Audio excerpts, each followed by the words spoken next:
x6tence and Qlash Spain, and our first pick and ban of week 2. And already we've kicked things off with Murad and Lindis. The Lindis staying on the 100% ban rate, the Nacroth to join for double ban against melee jungle. This is a bit peculiar to me because Random likes to play the very frontline junglers like Wonder Woman and Zephys, and so they're banning out these heroes. I wonder if they have some sort of beat on Random, or they're just banning out, you know, blindly, basically. Well, yeah, like just we don't like these heroes, so we're gonna ban those heroes and not, you know, target them to clash. we do continue throughout the rest of the ban. It will be Florentino and Severa and Elsu to join the Annette, the first pick. Yeah, Annette has risen to the top of the hero rankings, as it were. Sorry to bring that up, but... Spoiler? Yeah, sorry. Wait, I was gonna go check out your tier list at D2 AOV. I didn't mean to do that. I'm sorry. It just came into my head, but she's very strong now because she can deal a damage, she has healing, and she has control, but countering back is Liliana. They gave up the Telenaut, they switched right at the end there, and now it's going over to X6. Yeah, the Omen does get drafted quite early on again. It will be Annette, Richter, Telenaut. So that side lane comes out for Existence, not yet for Qlash, as we've been advocating for. Existence already with a very strong lineup so far. Annette and Talna, such a powerful combo there. And Richter up in the Darkslayer lane. I'm loving this draft, TJ. I'm alarmed, Qlash. That is double melee you're hovering, and it will come through. That's presumably, not for sure, but presumably going to be side lane Irie and Omen with the teamie to back them up. That is not what we were looking for. Perhaps Sky is having a little bit of Vex syndrome, where he wants to play more challenging characters than the marksman in the side lane. I have nothing else to say because he loves Irie, but I don't know. Vex spent the entirety of last season not having an impact. Right, exactly. There we go. Oh, there, oh, What, please. is that Irie jungle then? It could very well be. Or more in jungle, that is the other option. Yeah, actually, okay, this is really weird. I know everyone at home is probably looking at this and saying, of course it's Morn jungle. But Sky has played lots of Morn in the side lane, and so that's why we immediately suspected that. And we've also seen very new jungles coming out of Random, which is why we suspected the Irie in the jungle.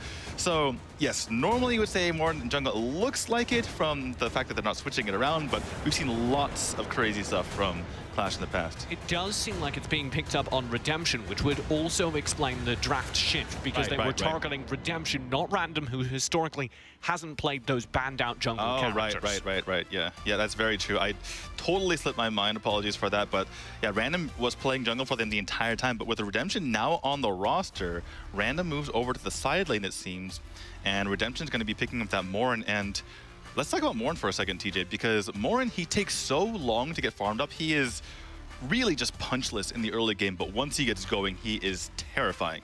And they do have a teamie to help with that. The teamie, of course, his passive Scavenge. Am I remembering that right? That's the one. Got it. Does mean that he basically passively generates extra gold on monster kills. So what you can do, the strat premiered by AHQ during the World Finals, is you can put the teamie with your jungler throughout the jungle and get a little bit extra out of each monster kill and make sure that you're able to get your jungler to that late game power spike a little bit quicker. And funny thing with the Waterstone, you can actually jungle, you actually get more gold together than you can by yourself. Sorry, I had to point that out. That's a really unusual thing, isn't it? We've not seen that even when it was established at Worlds. I don't recall many people having tested it since, having like your support roam with your jungler. Right. Teamy fell off a little bit in popularity, but with the new support items, he is coming back with a bang. So it feels like it's just going to be a spoiler evening for the new tier list, doesn't it, TJ? It feels like we're just going to get all the hints all the way through. Do you think he has a new tier list out? I hear that somebody might be creating a new tier list, and that Annette is now second, and things have changed. That'll screw with his head. So anyway, Existence against Qlash Spain. You are not sure about Qlash's picks, though. There was a little bit of that. Do you feel like they redeemed it once we'd completed the 5? Because for a while you were a bit worried. We're going to see if it works. I'm still worried. I'm not sure how I feel about this jungle marksman in a meta that does not favor them, but we'll find out. If any team is going to be able to farm up that Morn that was going to be Qlash, they've been used to this with Sky, and now it's going to be Redemption on that. Redemption, the new players of the roster, perhaps to earn some redemption for his low placing out of the qualifiers. He had to join this roster. but he has. He's doing exactly like you mentioned. They're already together in the jungle, going with the Morin teamy pair. That also makes it very difficult for x6tence to have any impact to disrupt that jungle. Yeah, and that will mean that this is going to be a very, very farmed redemption, particularly if we see the Waterstone build, which we do over to the teaming. Yeah, I like that. There's a couple options there for Teamy. Either you can go for Tide Colors Mark, which gives you area of effect benefits all around, and also helps with Teamy giving that to him. But there's also the possibility for the Ring of the Fiend, which gives you the cooldown reduction, as well as lots of speed in that active. Sky will be shifting over again to the bottom lane on this Irie. That's something we didn't really mention, but it's out of the ordinary. Yeah, he's played Irie in the past, but in that situation, we didn't have a marksman in the jungle, so perhaps this will work a little bit better, because in the past he suffered, or the team suffered because of it. And it's a theory we've seen tested, the bot lane assassin. The theory is that you can power farm the assassin to make them extra deadly, just like a jungle assassin, but I'm not sure how I feel about it in effectiveness, because the one time we saw it tried was the game that just for fun took over BM Gaming. Exactly, yeah. BM Gaming lost to the last place team when they tried that strategy, so hopefully this works out here for Sky. I want to talk about the top matchup for a second, though. Random, he's shifted over from the jungle, not working out for him. He's taking a lot of damage. Yeah, now the Abyssal Dragon will be up for grabs, and Random isn't going to be the bear, as it's Mowgli and the rest of the four-man squad. Dueling Clamars forward. There's the bracelets. Mowgli knocked very low, will not be able to get to safety, and the Abyssal Dragon is picked up by x6tence. A 1-1 trade, though, in the kills, as Bamboo charges forward with the Cyclone. He should have redemption. Oh, he's got Zephyr as well. x6tence for the execute, and x6tence do win out the Abyssal fight. Beautiful timing by x6tence, because the Being a Bro ultimate was not there for Mowgli. Hadn't reached level 4 yet, and they're going in for more. Mark Punch through. Zephyr's gone. Roids is here as well. He's got the Mark of the Hunter, but he can't quite find the secondary kill. But it's x6tence reinforcing their lead. Roids showing why Richter is so coveted, because he can just get in the fight and get out before Omen can even arrive there. That was excellent play by him, and excellent rotations coming out of x6tence. Sky doing an incredible job off the bat to get involved in the fight, stall things up, and it was not enough, as x6tence have completely controlled every fight so far. Okay, TJ, look at this. 1 dragon taken to 0, 3 kills to 1. I want to direct you to that gold score. What is happening? Yeah, the gold still tied up. This Qlash have been managing to hold on some way, somehow. Redemption's just consistently power farming. That's all they care about. They just don't want to get behind in gold, because once it gets to the mid and late game, Morin's going to be chunking through people. I would like to acknowledge, though, he's not the most farmed on the team. That title goes to their 2 side lanes, tied for gold in that melee role. Right, Omen rotated over from the top to the mid to get that extra gold, and obviously in the Abyssal lane you get so much more from those larger melee minions. But they're doing a good job of making sure that red is sufficiently farmed at the very least. Roids will leap out from the jungle. He's got a lot of people around him, but there's the dive for the Death's Embrace, pinned at close range. He'll spend the Mark of the Hunter, as well as the retaliation for the invulnerability. Roids may survive. It's only a tactical maneuver coming through to find the kill, and all the while, there's a split lane push coming through from x6tence. They find the trade. That was way too difficult for x6tence, or excuse me, for Qlash to pull off in the top lane, which means that they get punished here in the bottom lane by x6tence. Looks like a similar trade, but over the top, taking a lot longer to get it done. Tower for tower, and that means that x6tence know they can focus out this Abyssal Dragon because they see the pressure up top. Mowgli has vision, but it's too little too late. This game, it seems like x6tence is dominating it, but it's just not the case in the tower or the gold score. But Qlash have finally fallen behind. The gold lead has finally been taken by x6tence with that last Abyssal take, and x6tence will get to safety. I want to point you to Bamboo's flash build. Going for the enchanting kicks right away, he's going to go for that massive magic pierce to be able to chunk through people. So Qlash needs to get on their magic defense, or else suffer the consequences. Part of the reason for that gold deficit may be the jungle, and you can actually see Bamboo stealing away some buffs right now, taking things away from Clamars on the Wonder Woman. A strategy we've seen before, just to share gold in the Wonder Woman jungle. Yeah, that's really important to take it away from her, especially because Clamars is on a hero that doesn't really jungle all that quickly, even compared to the slow farming Morin in the early game. So they're doing a really good job of that. Also, should be mentioned that Scavenge, it does provide extra gold for 2 separate people. So Teamy really coming in important here.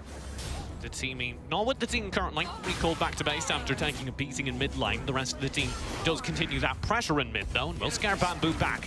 He goes in for the Cyclone for wave clear. Royd's waiting in the bush as well. That's a big Cyclone. Mark of the Hunter deployed. Big damage through to the team. Royd's very low. Will be executed by Mowgli. And x6tence cannot save this fight. The Windcuffs does come through though and set it up for Bamboo to do so. He'll bring the kills even 1-all.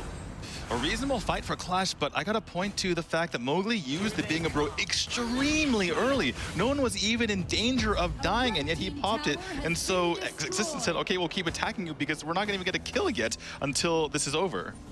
And it worked so well as x6tence managed to fight back a kill in a fight they frankly should have lost. Right, and Qlash Spain, you know, we talked about them keeping the gold score close, but if they keep taking fights like this and they keep losing these fights like this, it's going to get even worse.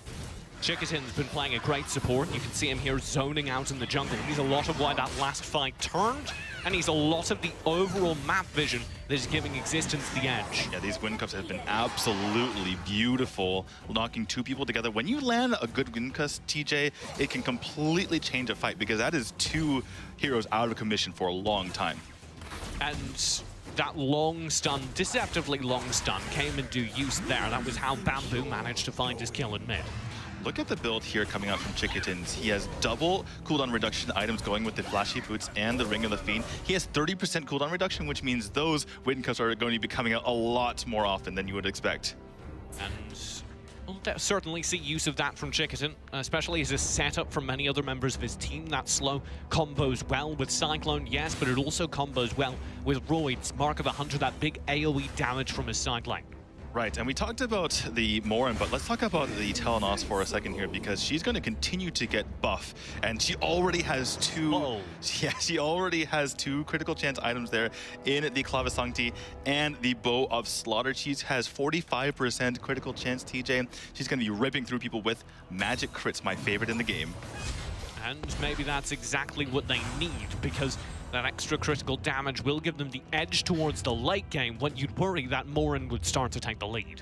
Right, and even though Morin started in the jungle and the Telenos started in the side lane, it's going to be a battle between those two. That is going to be what we need to look for. x6tence concentrate on mid, and that's actually a lot of damage coming through onto Mowgli and Sky as they drift back behind the tower. They should be fine though. A little bit of just feign aggression here coming out from x6tence. Not a whole lot gained from either team, though Random is in a uncomfortable spot, but neither team has the opportunity to get, you know, a major objective here. Obviously the Abyssal, the Enrage not up for another minute and a half, and the Darkslayer, no one really wants to go for that. No, because the Darkslayer is a little bit too tanky this early on, and an extended fight around it would be complicated for both sides. And the big thing is both teams want this mid tower, because once they get that, they have a little bit of map control and they can start to go for that Darkslayer. But at the moment, both are feeling pretty uncomfortable. That tower pressure is why all these Abyssals have gone over to x6tence, because they took that bot lane tower so early. It's extra hard for Qlash to contest that bottom side of the map. Well, both teams are playing like Europe teams, TJ. Playing very, very passively. This is some EU AoV. Very, very passively. After some action earlier, they're saying, you know, we're going to take it slow here. We're going to farm up for a second. And farm up they have. They thought about bringing Redemption through to solo that Abyssal, then they spotted 5 x6tence members and thought, maybe not. Yeah, they're not going to go for anything, but they're not going to let the other team go for it either. Going to bring everyone over to bear. You say that, and then Clamarius goes in, and they're contesting on the opposite side of the map as well. This is very risky, because it means there's no one from x6tence who can instantly help if things go wrong on the Abyssal, but Clamarius will still get it. Mowgli's here for the chase alongside Sky. Double bracelet stun might have earned Clamarius' safety. He's got the HP, and he'll get free. x6tence is nearby as well, and his situation might be a little bit more dicey until Blue Triton comes through. All of Qlash just need to fall back. That Windcuffs had landed on the Zephyr. Even though she wouldn't have been stunned, she would have been slowed, and Blue Triton could have taken her out, but does get away. That is one of the advantages. Ooh, look at Triton starting to trunk through members, and that is the support. That is the most tanky hero on the opposing side. This is going to be deadly. Blue Triton removes the tower. And this, like you say, is starting to lean quite heavily towards x6tence. Yeah, if they can take this Enraged Abyssal Dragon, no one is nearby. So if they can take this, it's huge. They're not the wiser at all. Speaking of Qlash, they're not even going for the Darkslayer right now. Yeah, the gold lead was still relatively tight until that was picked up. Oh, they will go for the Darkslayer immediately after. Surely x6tence check this though. Voids, he's in the vicinity. So is Bamboo, though. Leaping in, Bamboo will commit with the Cyclone. He's got Redemption and Mowgli within. He'll only get Mowgli, but Mowgli's deleted before he can spend his Resurrect. Yeah, no being a bro there, that is so surprising. I guess he just didn't realize. He could have used it. Exactly, he could have definitely used it. It's just not used to playing teaming, I suppose, because he did it too earlier on, and now overcompensating, doesn't use it at all. They do have a split push down in the bot lane. Another tower will fall to Random, but main effort comes through from Existence, and Random is not here to defend. Clamairs might have gotten too far forward. Zephyr reminds him of that fact. Sky, in the meantime, almost assassinates Triton. Oh, the Winkos! Beautifully done. A trade with the penetrating shot. Now Red can charge forward. Scaring back Chicken, the Ring of the Fiend will get him to safety. A Ring of the Fiend with that 50% movement speed coming in so handy there. Random going for the chase, but oh my goodness, both teams, after some safe play, now overextending too far. And Qlash want this Dark Slayer. Is this another overextension? Well, looks Telenos is in the vicinity. We'll have to see. I'm very non-committal here, just like the European teams, TJ. Sky has the stun. He's got a pick. He's zoning out. Royd will be here, but it's too little, too late. He's in a 1v4, and he's burning down Mowgli, who does spend the being a pro this time. His Resurrect with Blade of Eternity will not get him a kill. It is a deterrent. It will keep him away. Look at Sky. He actually built Curse of Death there to prevent some of the healing coming out potentially from, I would say, Blue Triton, because the healing coming from the the Boa Slar is going to be massive. Chicken stunned up a bit by Sky. Look at the zoning power of Sky here. As Clamairs is trapped out in the mid lane. That's a lot of damage headed his way. He's content to brawl. There's Bamboo and the Hurricane Wall. Bamboo will get 3. That could be massive, but he's chained in by the Death's Embrace. And that means his fate is sealed as Blue Triton and Chicken try and hold this tower. Waves coming in. Good effort by Bamboo, but unable to take him out, which means that they're going to be pushing in, coming here from Qlash. The Drake is on its way. Mid lane tower should fall as Mowgli dives underneath it. He's got Sky as well, and Chicken is as good as dead. Surely not 2. Blue Triton's got the store with the bow of slaughter. There's no way for anyone to chase him underneath high ground, and Royd clears out mid, but Qlash are definitely on the offensive. Can they take this out? They don't have minion wave. Sky obviously didn't want to go for Tell, backed off at that moment. The gold lead is only 4,000, which means if they don't get a high ground, it could still turn. They'll commit for it now. Clamairs with a 4-man stun. That's a great bracelet. They've got the Cyclone as well, but no kills from it. Mowgli finally the first to fall. The high ground did go down in the meantime. They'll clean up Random in the back lines, and Clamairs is still charging forward, brawling 1v2. Zepta and Sky turn on him and will find the kills. That was definitely worth it there for Qlash. They were able to get the high ground tower, even though they lost in that trade in the end. That is certainly worth it, because I don't believe that Existence can come back and get anything, but Royd is certainly going to try. Oh, that damage. Zepta! That was dirty, but they have lost a lot of map control, and the buffs that gave them that high ground have faded. As I said, the gold lead is small. Existence could still come back into this game. Right, but this is the first time that Qlash has held this gold lead in the entire game, ever since they took that Dark Slayer and took that winning fight that seemed to last forever. I think this is the biggest gold lead we've had all game as well. I would absolutely say that, but there's no objectives on the field at the moment, so both teams are, again, going back to their passive play. And Existence took advantage of that lead. It might have seemed like they didn't do anything with the player kill lead they had, but they actually cleaned out the entire Qlash jungle. So they got a lot of gold back, and you can see that as the 4,000 gold lead shrinks to about 3,000. Right, we're getting into the late game, though, where these kind of gold leads don't matter quite as much as long as you have a 6-stack of items before we get into the next fight. And look at the timers on the screen, TJ. They're coming up with the Abyssal Dragon. This is an Existence murder push, though. And it does launch through. Mowgli scared back. Royd's into 2. We'll need to play this carefully. Can't quite retreat because of the Death's Embrace. Random claims his first victim. Royd's is back with the Blade of Eternity, but he will fall for a second time. Bad communication there from Existence. Blue Triton got low, and then Royd's went in anyway, and he was all by his lonesome. And now Qlash want to be able to take down a high ground tower. They've got one more to claim in the bottom lane. Blue Tritons instantly pushed back. Check it though. That was a fantastic Hurricane Wall. He saves his backline, and Mowgli's in for a double kill. Bamboo will charge forward, trying to stall up, but he's the only player alive as Qlash sweep out the fight and now press through for the game win. This is going to be the end, TJ. Minions coming on the core. Bamboo to dive. It doesn't matter. Qlash take game number 1. What an insane it's just sequence at the end of the game there. If I could talk to production, I want to see that sequence. It was so amazing coming out at the net